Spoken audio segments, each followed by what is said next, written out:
In the last 30 minutes, we've learned this convicted child predator, John Albert Gardner, has been booked on suspicion of first-degree murder and rape in connection with the disappearance of Poway High School Senior Chelsea King.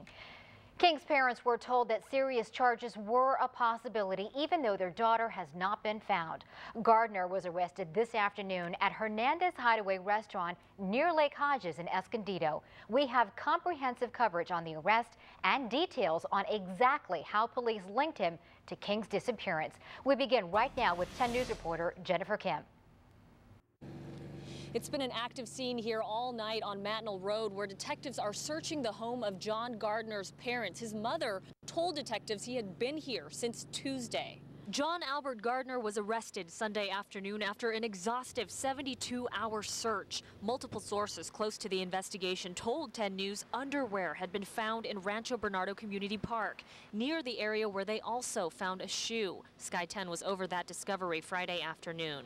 We are told Gardner's DNA was found on the underwear, and that is what led to his arrest. Authorities say Gardner is unemployed and used to work as an electrician. They say when he was arrested at the Hernandez Hideaway Restaurant, he was caked in mud from the knees down. 10 News cameras were the only ones to capture deputies removing evidence from the home of John Gardner's parents. Authorities say he had been staying here with his mother, his father, and his girlfriend. She asked me if I'd seen anyone in the area about 6 foot, 6'2", 200, 230 pounds, quite big man. But no, I had not seen anything unusual. Those in the Matnell neighborhood are startled by the police activity in what they say is a quiet, tight-knit community. Many have worried right alongside Chelsea King's parents and hope this arrest will finally lead to some much-needed answers. Just hope Chelsea's parents are, holding up, and hopefully we have a positive outcome.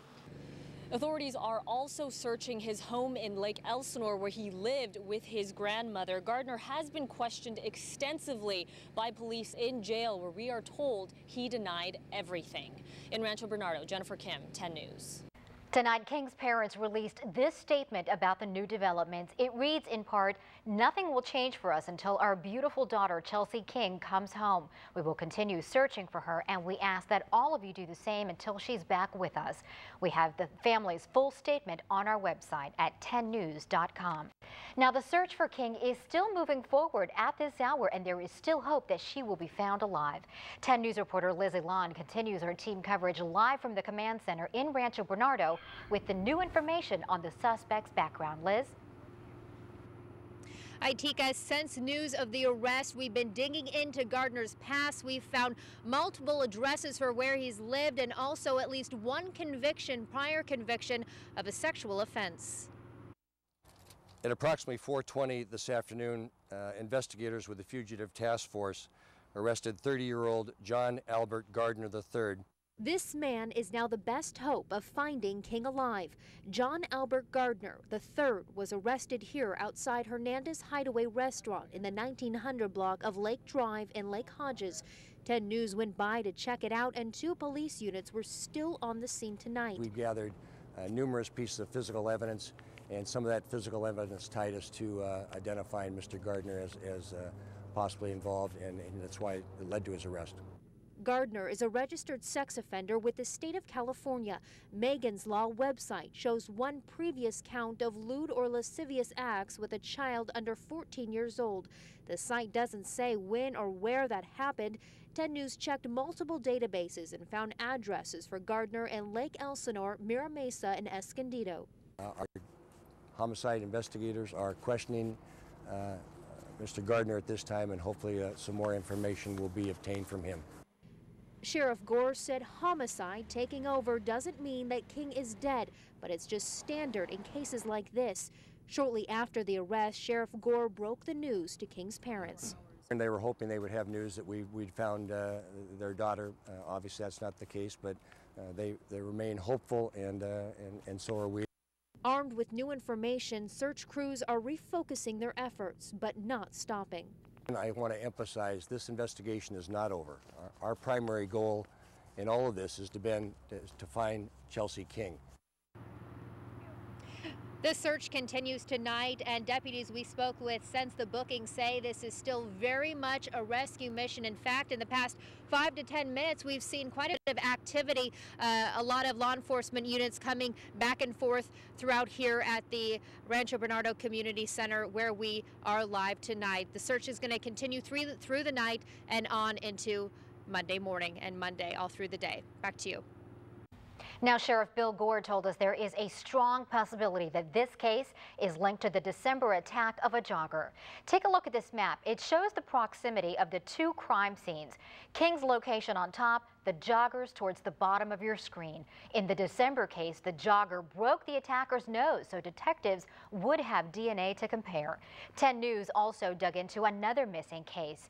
Amber Dubois, and found her last known location near Escondido High School is just 6 minutes from where John Gardner lives on Rock Springs Road. The Sheriff's Department told us it's also investigating whether there is a connection between the King and the Dubois cases. Now, we first showed you at 6 how Megan's Law website pointed numerous registered sex offenders, in addition to Gardner, living close to where King's car was discovered. Former El Cajon police officer and criminal justice expert Kevin LaChapelle says it's likely that law enforcement has also spoken to many of those people.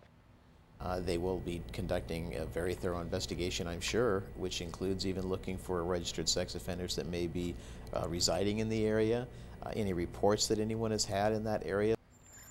We knocked on the doors of a couple registered sex offenders in the area today, but it's unclear whether law enforcement questioned either of them about King's disappearance. Volunteers are being asked to return tomorrow to help search for Chelsea King. Today, hundreds, including Amber Dubois' father, Maurice, showed up to join the search. They were grouped in teams of 10 to 15 people, each team with a group leader, a map, and these orange ribbons to mark possible clues. Volunteers are also doing what they can to spread the word outside of San Diego. There was a gentleman that he was driving to Las Vegas. He said, I offered to stop in all the gas stations. And a couple people going north, going towards San Francisco, offered to do that too. The family's Facebook page is also being updated regularly. Recapping tonight's numerous new developments, the Sheriff's Department has arrested registered child predator right there on your screen, John Gardner, in connection with the disappearance of Chelsea King. He was booked on suspicion of first-degree murder and rape. He was taken into custody at Hernandez Hideaway Restaurant this afternoon. 10 News has also learned that DNA evidence found on King's underwear has been linked to Gardner. At this hour, the FBI, San Diego Police, and the Sheriff's Department are combing numerous locations, including the home of Gardner's mother. 10 News is working every angle to this breaking story, and we'll be back on the air at 4:30 a.m. with the very latest developments on 10 News this morning. The King family and the San Diego Sheriff Bill Gore will also be live on Good Morning America beginning at 7 a.m.